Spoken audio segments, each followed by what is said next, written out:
I got a question. My question is a very simple question. How many of you love to be in control? You love to be in control. You just cannot let go of control. How many of you love to be told what to do?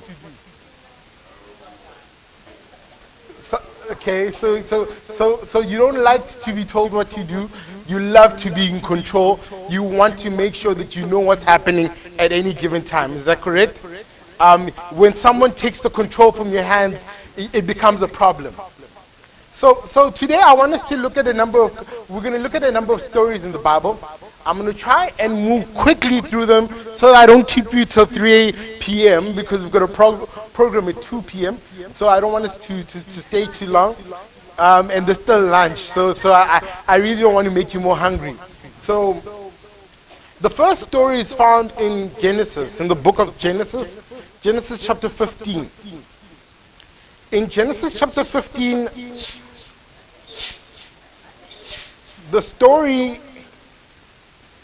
is a story of Abraham. Abraham is being promised by God that he is going to be having a son. And that's where God promises him a son. But the funny part about the same story is that in Genesis chapter 15, before that, in verse 1, God presents himself to Abraham and says, I will be your shield and I will be your everything, basically is what God is saying in the beginning of the chapter. But Abraham then says, but Lord, I see what you're going to be, basically, but I want a son. I'm without a son, I don't have a son, what will you give me? That's the first thing he does. God promises that I will be your protector, but then he says, no, what are you going to give me? He's asking what he's going to get. And then he feels that maybe he's at that stage, he was at the age of 75. And at the age of 75, he doesn't see himself having a son, so he's like, maybe Eliezer could be my son and he could take it over everything that I've acquired over the years. And God says to him, look, don't worry, you will have a son. I will bless you with your own son who comes from you. Now, Genesis 16, we find Sarah and Abraham feeling that God is taking his sweet time. How many times do you in your life feel that God takes his sweet time? Like God promises you something, and in his promising of you something, his timing is not the same as your time. You know, and in Isaiah, it is say, when the time is right, God will make it happen. And I've always struggled with that verse. Because God's time is sometimes, it's really testing. It really tests your patience. And I believe in this situation, Sarah had a problem, and Sarah wanted to help God. Sarah felt that, no, it's time. Let me help you, you know. Let's help God. Let's make something happen. And Sarah takes matters to her own hands. It was known back in that time that it was okay for a woman who could not give birth to give her husband her maiden servant. And when she gives her maiden servant, the son that comes from the maiden servant is considered to be her son. So Sarah then gives Haggai to Abraham, and then Ishmael is born out of that. And this happens 11 years later when God had made the first promise. Now, later on, we find that Isaac is born. Now, when Isaac is born, I do not know, maybe there's something, there's a misconception, or maybe it might be true, but it seems like the firstborn child tends to have more favor than the other kids in the family sometimes, because parents learned how to be parents through this firstborn child. So sometimes with the firstborn child, one parent might like the firstborn child more than the others. There might be a little bit of favoritism, even though parents don't want to agree. that somewhat there's a little bit of favoritism somewhere, but they'll only say no, there's not. But to a certain degree, we see that Abraham had some form of favoritism towards Ishmael. Because we find that when you look at what you call this later on, when Sarah feels that Abraham, in chapter 21, when Isaac is born, later on we find in the chapter that Sarah asks for Abraham to let go of Ishmael and Hagar. And we find that because she feels that Isaac might not have a place, might not get what is rightfully his, because of how the father is in this household, showing the love to his son. And the father was distraughted. The father was really hurt by that request. But because God had agreed upon it, then the father agreed and allowed him to go. But you need to understand that at the age of 75, Abraham was promised a son. At the age of 100, his son comes in. Now, when there's a problem when we start stepping in and not allowing God to be God in most cases. And this is what happens here. Sarah decides to help God when God didn't ask for Sarah's help. God came about telling them that they will have a child, but they were not patient enough. And their lack of patience found themselves putting themselves in a situation that they shouldn't have been in. Then we move to verse 26, where we look at chapter 26. When we look at chapter 26 of Genesis, we're introduced to Isaac and Rebekah.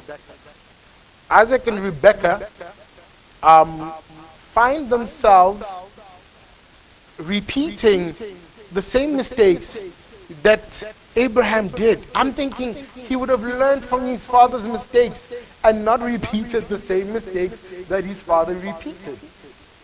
I'm thinking that he would have learned from the same mistakes, but he did not learn from these mistakes.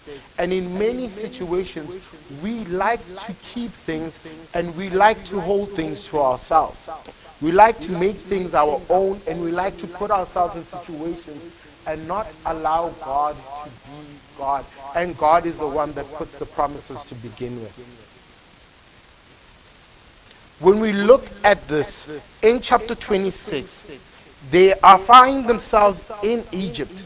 A similar situation where Isaac was in chapter 12 of Genesis and chapter 18. Abraham made the mistake twice, not once, but twice. And you're thinking that Isaac would have learned from this. But did he learn from this? Unfortunately, he did not learn from this. He repeats the same mistake and makes the same lie and puts things in his own hands to say that, no, Rebecca is my sister. What did Abraham say in chapter 12? No, Sarah is my sister. What did Abraham say in chapter 18? No, Sarah is my sister. As if they do not learn from some of the mistakes that they've made.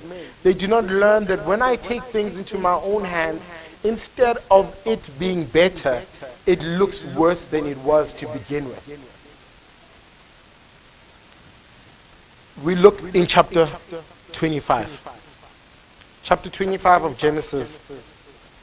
God blesses Rebekah with a son, with two sons.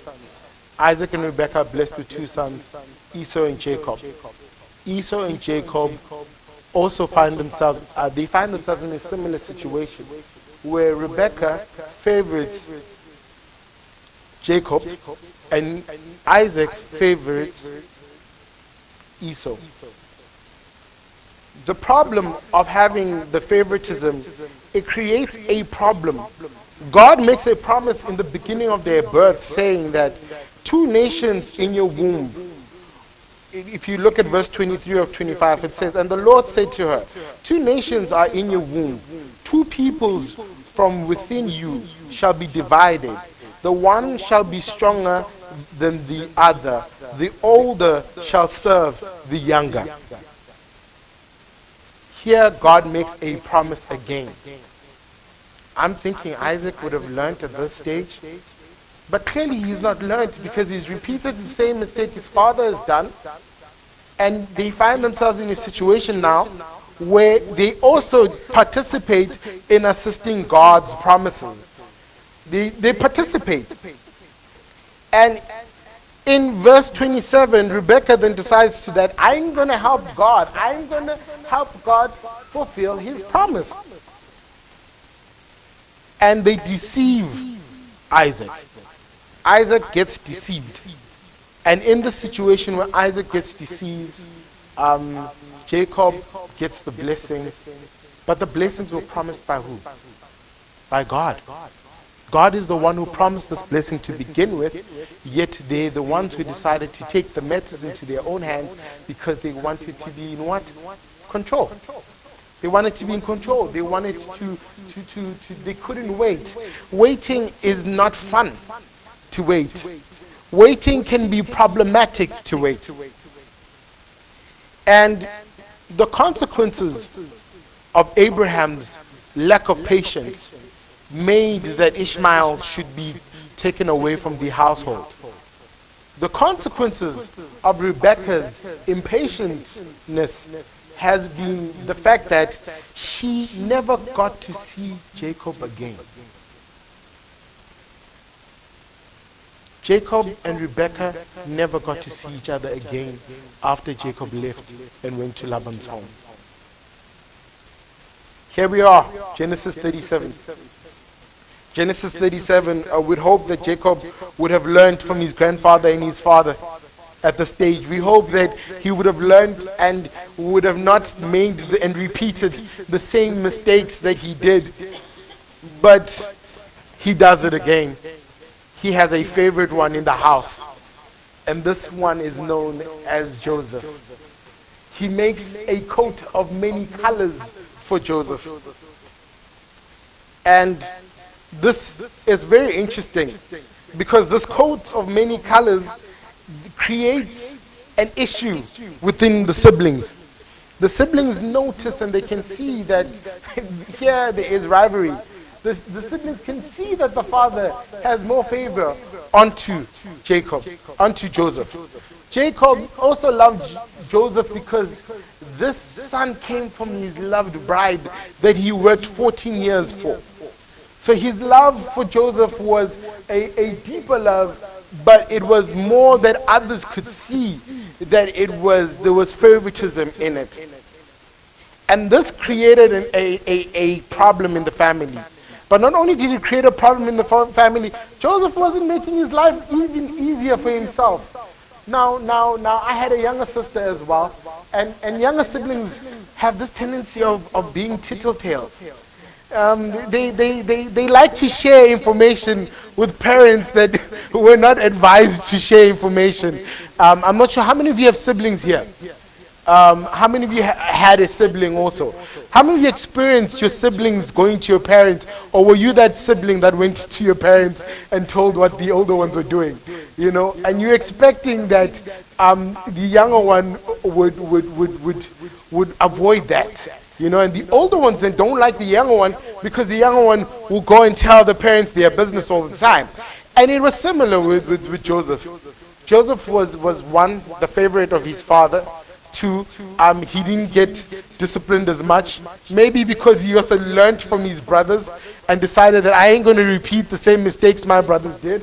You know, in many cases, younger siblings see their older siblings getting hidings and they're like, I ain't participating in a similar outcome, so I will avoid that.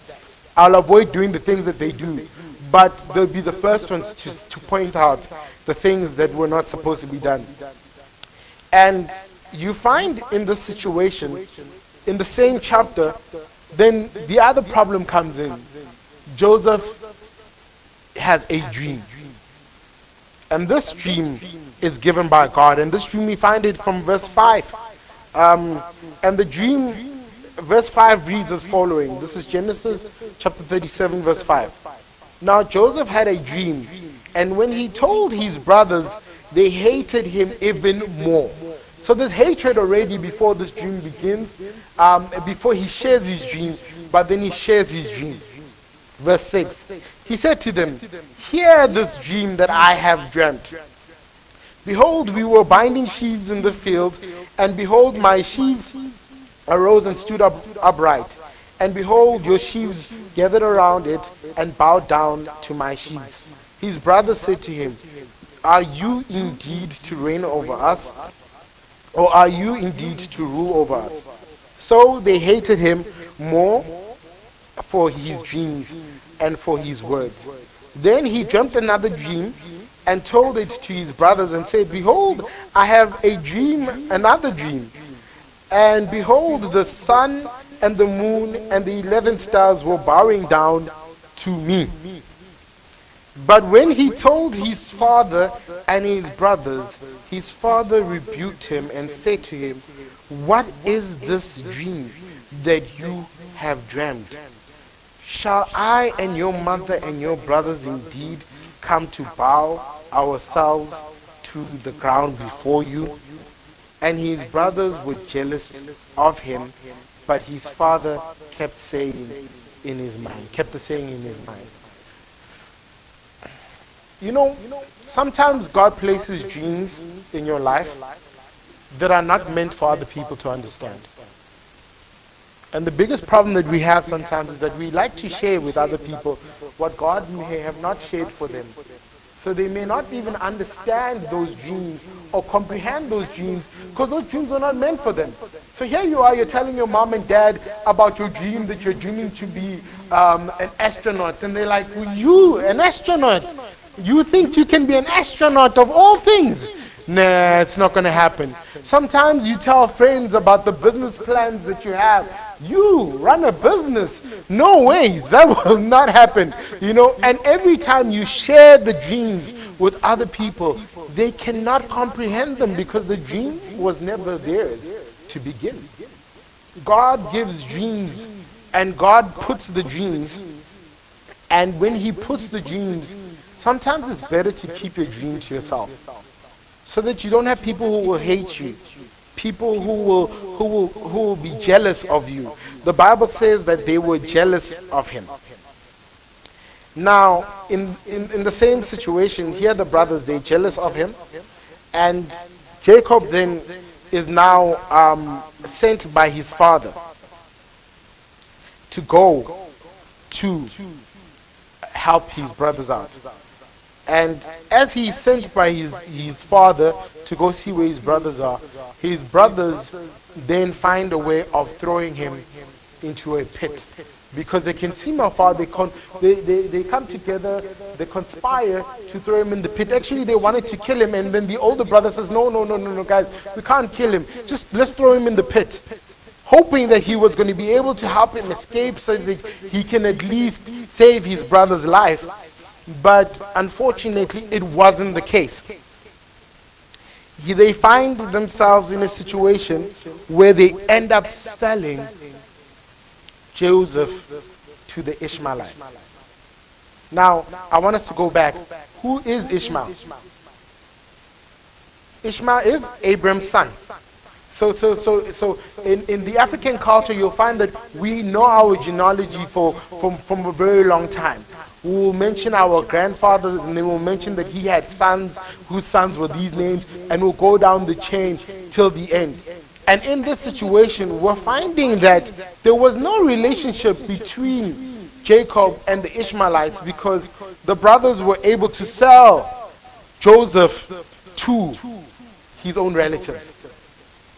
Now, if we go back to Genesis chapter 15, in chapter 15, it is where God, in chapter 15 verse 13, God says to Abraham that the Lord said to Abraham, "Know for certain that your offsprings will be sojourners in a land that is not theirs, and will be servants there, and they will be afflicted for 400 years. Abraham at this time does not know that by choosing to help God, by choosing to take matters into your own hands, that your children will be sent to exile by their own relatives. They will be in slavery for 400 years, sent there, by their own relatives, being sold as they sold Joseph to Potiphar's house. So Joseph is sold to the Ishmaelites.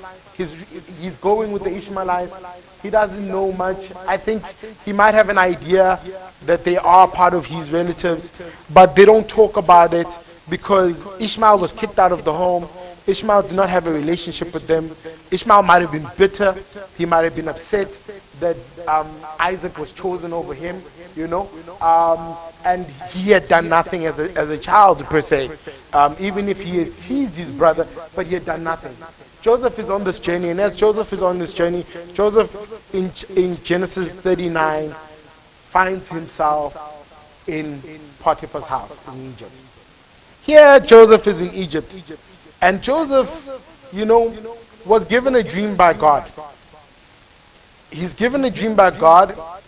After being given a dream by God, his life does not turn out to being the way he would like it to be. His brothers sell him and make him a slave. He reaches Potiphar's house. He does his best. But not only does he his best, but God is with him in this house. I like to say sometimes the dreams that God gives you does not guarantee a very smooth journey in it. Joseph finds himself in Potiphar's house, and not only does he find himself in Potiphar's house, the Bible tells us that from verse 5 that from the time that he made him, Potiphar made him an overseer in his house and over all that he had, the Lord blessed the Egyptian's house for Joseph's sake. This gives me a very, very important question to ask. How many of you, when you're looking after your employer's stuff, do they leave you to be in charge of them and God blesses them for your sake? Not only does he bless him over for Joseph's sake, but everything that he was in charge of, he didn't need to supervise at all. Verse 6, so he left all that he had in Joseph's charge, and because of him had no concern about anything but the food he ate. Can your employer be relaxed knowing that you're in charge? Can they be very much relaxed knowing that everything is taken care of and all they need to worry about is what they will eat tonight? Can they sleep peacefully at night knowing that their business is in safe hands? When someone is giving you a task to do, can they be comfortable knowing that they don't have to follow up with you when they've given you that task? This was the comfort that Potiphar had. Same story, they say, the Bible tells us that Joseph was a handsome man. Joseph was a handsome man to the point that Potiphar's wife looked at Joseph and tempted Joseph. Joseph was tempted by Potiphar's wife to come and lay with him, and Joseph's response is a very interesting response. Verse 7 says, and after a time his master's wife cast her eyes on Joseph and said, lay with me. But he refused and said to his master's wife, behold, because of me my master has no concern about anything in the house, and has put everything that he has in charge. He is not greater, there is no greater in this house than I am, nor has he kept back anything from me except you, because you are his wife. How then can I do such a great wickedness and sin? Against who? Against God. It wasn't against Potiphar. It was against God. Sometimes when we find ourselves in the midst of temptations and we see ourselves temptations facing us, sometimes we are so quick to fall into temptation, forgetting that God is watching us. Just because we're home alone and no one can see what's going on, we think that God is not watching us. But Joseph in this situation is reminded that God is watching him. he can see that God is watching him. And he says, I can't do this wicked thing against God. I can't commit the sin against God. Now, the funny part is, you'd expect the fact that Joseph has done something good, the fact that Joseph has done something right, the fact that Joseph has not fallen into temptation, the fact that Joseph has not defiled Potiphar's wife or lured himself into temptation, the fact that Joseph did not sin against God, you would expect him to be rewarded for this. You'd expect him to at least get a crown or get an applaud for him not falling into temptation. But instead of that, where does he find himself? He's being thrown into prison. After doing what was right, he finds himself being thrown into prison. Sometimes you will do what's right, but you will not get the outcome that you deserve for doing what's right. Sometimes even when you do what's right, you'll be thrown into prison. You will keep God's commandments. You will worship on Sabbath. You will give to the needy. You will love your neighbor as you love yourself. You will care for those who are not being cared for. You will try and do what's right, but your life does not look good. Things are not going the way you'd like. Money is tight. Family members are not well. Life is not looking good. You're being thrown in prison, but you've done what's right. But here you are, you're being thrown in prison. Cars are not working, you're doing what's right, but everything in life is going wrong around you. But here you are, you've done what's right. And here you are. Health is not right on you. You're feeling sick, but you've done everything that is right according to God. And here you are, you're thrown into prison. Joseph is thrown into prison. Now Joseph gets into prison, and the Bible says in Genesis 40 that God was with Joseph. Isn't it beautiful that even if Joseph is thrown into prison, that God is still with him in prison? So God is with Joseph in prison, and Joseph finds himself in a situation where he's now made in charge in prison. You know, Joseph is made in charge in prison. I was always fascinated about when we describe Joseph. Most people like to describe Joseph as a dreamer. They say Joseph was a dreamer. You know, but Joseph only had 2 dreams in his lifetime. One thing that Joseph was great at was management. Joseph was a manager of note. Everywhere he got, he was promoted to become the manager. In Potiphar's house, he was a manager. When he gets into the prison, he is a manager in the prison, and he manages everything. Everything is in his care. And when they give things in his care, they don't have to worry about it.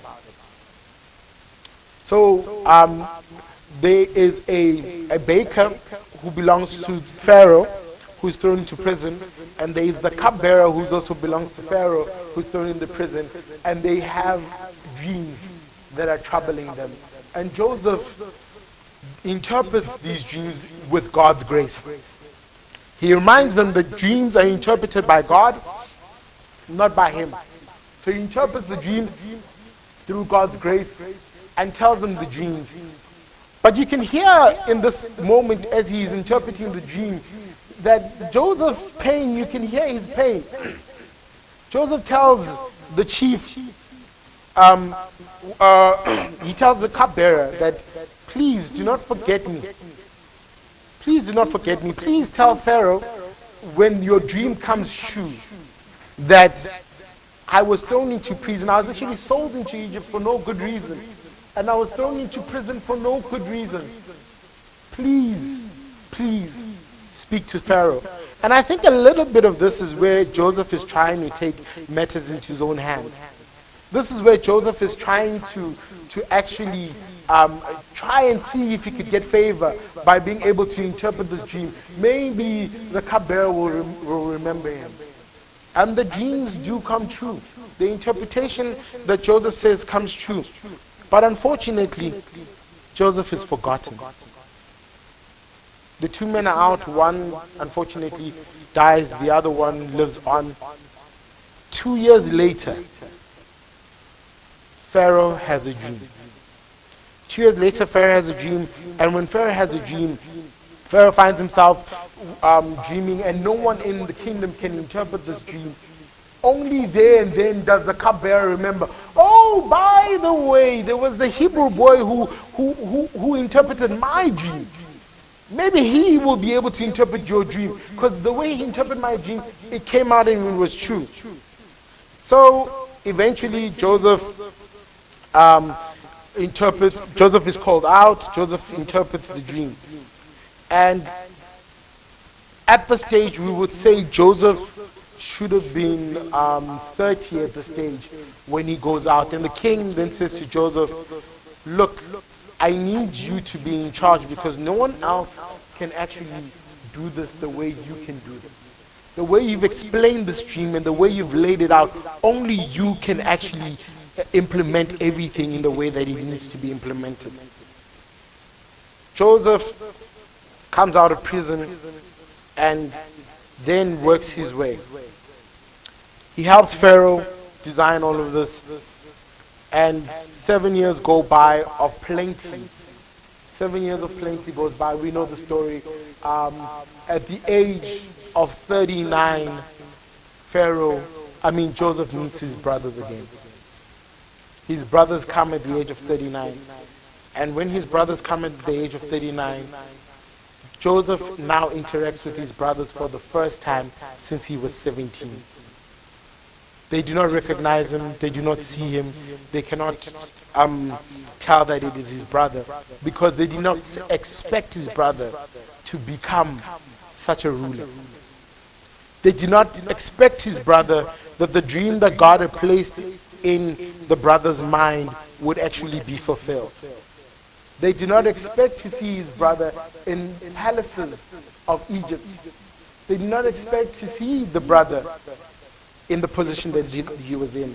So they go and we find that in chapter 42, the brothers come and then they get food. Joseph tests his brothers. He puts money back in their sack as they go back, and he asks them whether or not there was another brother, and he said that they need to come back with the other brother. And they go. He does a number of different tests where he tests his brothers to see, have his brothers changed? Have the brothers changed? Have the loyalty of the brothers changed? But not only that, Joseph's dream to begin with was his father and his mother bowing down to him and his brothers. But he never knew that God had a plan that even the Egyptians would end up bowing down to him because of his prestigiousness. Sometimes the plans that God has for you are much more wonderful than the plans that you have for yourself. And sometimes the things that God will take you through before he blesses you may not be fun and they may not be nice to go through. And that is why the title of my sermon today is Let Go and Let God. Joseph let go. Joseph had to learn from the past generations that it does not help for me to hold on and for me to try and help God. It didn't work with my past, with my great-grandfather. It didn't work with my grandfather. It didn't work with my father taking things into his own hands. Joseph had to learn to allow God to be faithful. He had to be faithful first and allow God to take care of the rest. And eventually he allows God to take care of the rest, and God puts him in a place that he could have never dreamt about. He tests his brothers. The brothers have now matured. The brothers are now grown. The brothers go back home and they speak to Jacob and they say, we need to go back with Benjamin. And the father says, there's no ways you're going back with Benjamin. There's no ways. There's no ways I can allow that to happen. So the brothers stay, because they can't go back empty-handed. They've left another brother behind who's in prison, but they've said that if the father doesn't allow us, what are we going to go back and say? And then comes a point where there is a famine, where the food runs out, and when the food runs out, then the father then decides to say, please go back and get more food. And they're like, the man specifically said, if we do not come back with our younger brother, we are not going to receive anything. So the father, reluctant as he was, decides to release. But Judah vouches on the father to say, if anything happens to Benjamin, you're welcome to kill my kids. Because he's vouching, he's making a covenant to say, I will vouch for him, that nothing will happen. The brother has now matured from the brother he was when Joseph was 17. They saw that there is no point in holding on to this. And when I was looking at the story and going through this message, it prompted me and made me think. They kept alive for almost 13 years. They lived with a life. No, it wasn't. It was 13 years up until Joseph became in charge of Potiphar's house. So they kept the lie for almost 20 years is what they kept the lie for. They never told their father the truth of what really happened to Joseph. It was one of those lies that they were willing to die with and go to the grave with. And that was something that really, really got to me. But at the stage, you see the maturity in their lives, that they've become more mature. They've learned from their mistakes. They don't want to repeat their mistakes. So he vouches to say, I cannot see my father go through the same pain I caused him to go through in the past. So eventually, Joseph then does the same thing, tests them again to see where is their loyalty. The brother, they come with Benjamin, they arrive in Egypt. Joseph is so excited to see Benjamin, but he cannot display his emotions at this moment, so he hides himself from displaying his emotion. And as we know, the story goes, on the way back, he puts money back into their pouches, and then he puts his cup there. And they vouch that we would have not done anything, we would have not lied to you, we've told you all the truth that we have. And when they go through the sack, they find the cup, and this is where the test comes in, whether or not they would allow the brother to be left alone. And they decided not to allow the brother to be left alone. But one thing we find in chapter 45, we find the fact that at the stage, Joseph has matured.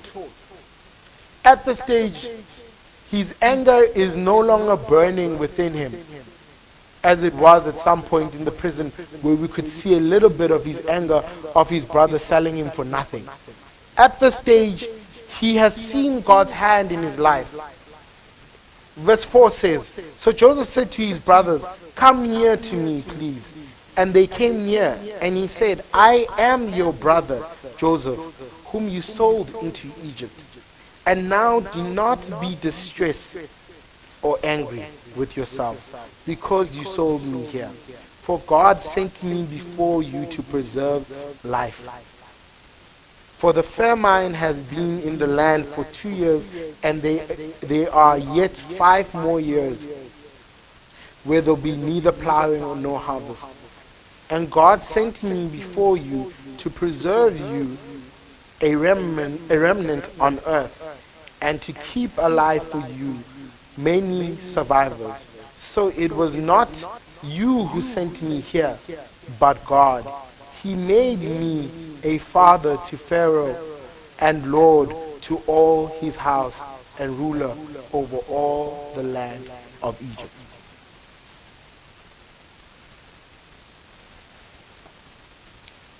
Being in control doesn't help. Holding on to things doesn't help. Wanting to do things doesn't help. It just creates more havoc. It creates more pain. It creates more bad blood. It creates enemies. We looked at different generations. We looked at different stories. And as we see in these different stories, one of the biggest challenges that they had was letting go. Letting go and allowing God to do what God can do. I do not know what you're holding on to. I do not know what you're wrestling with that you see a solution that God is not solving in your life. I want you to understand that it is important for you to let go. Holding on to something causes worry. Holding on to something creates you from worrying. And can I ask you something? How many of you were worrying last year, December? I remember I was worrying last year, December. Who else was worrying? You were worrying last year, December. You had a worry. There was something bothering you, something that was causing worry in your life last December. Can I ask you a question? We're in December 2023 now. Are you still worrying about that same thing? Okay, one person is still worrying about it. Others can't even remember that problem. They can't even remember why they were worrying in the first place. Matthew, Jesus says something very, very, very interesting. In Matthew 6:25-34, he says, "Therefore I tell you, do not be anxious about your life, what you will eat or what you will drink, nor about your body, what you will put on. Is not life more than food, and the body more than clothing? Look at the birds of the air. They neither sow nor reap, nor gather into barns, and yet their heavenly Father feeds them. Are you not more valuable than them?" You know, the problem with worrying, sometimes we miss the benefits that God has already put in our lives. You're worrying about the job, but you're fed. You're worrying about clothing or how you're going to get this thing, but your needs, your daily needs are taken care of by God. You're worrying about so many things, but God has taken care of them. And then 27 says, "And which of you, by being anxious, can add a single hour to the span of life? And why are you anxious about clothing? Consider the lilies of the field, how they grow. They neither toil nor spin. Yet I tell you, even Solomon in all his glory was not arrayed like one of these. But if God so clothes the grass of the field, which today is alive and tomorrow is thrown into the oven, will he not much more clothe you, O you of little faith? Therefore, do not be anxious, saying, what shall we eat? Or what shall we drink? Or what shall we wear? For the Gentiles seek after all these things, and your heavenly Father knows that you need them all. But seek first the kingdom of God and his righteousness, and all these things shall be added unto you. Therefore, do not be anxious about tomorrow, for tomorrow's troubles are sufficient for its own day." Many of us love to hold on to things. Many of us like to take control of situations. Many of us like to bring solutions that are not God's solutions.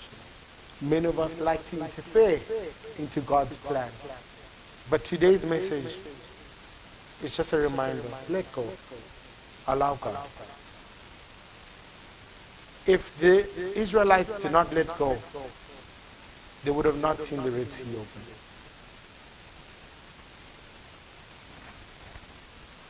If Joseph had not let go, he would have not been in charge of Pharaoh's whole household and Pharaoh's kingdom. God has a better plan for you. What you're thinking is very, very minimum to what God has in mind for you and in store for you. Let go. Let God. The closing song is just a reminder to let go and let God.